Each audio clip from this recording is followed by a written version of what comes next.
O'zi Surxondaryolik-u, lekin turk aktyorlarini imijiga qiziqadigan bugungi studiyamiz mehmoni o'zimizda radnoy shogirdimiz hisoblanadi.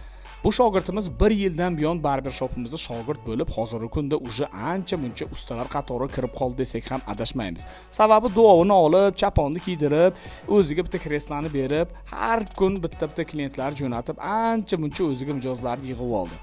Bir minusi bor shu ukamizda, bu ko'p turk kinolari va seriallarini mazza qilib ko'radi. Oldimga kelib ustoz, mana shu turk aktyorini imijiga o'xshatib bir sochim chiroyli qilib bersangiz deb taklif berib qolsa deng. To'g'risini aytsam, anchadan buyon uzun soch turmagi uchun model izlayotgandim.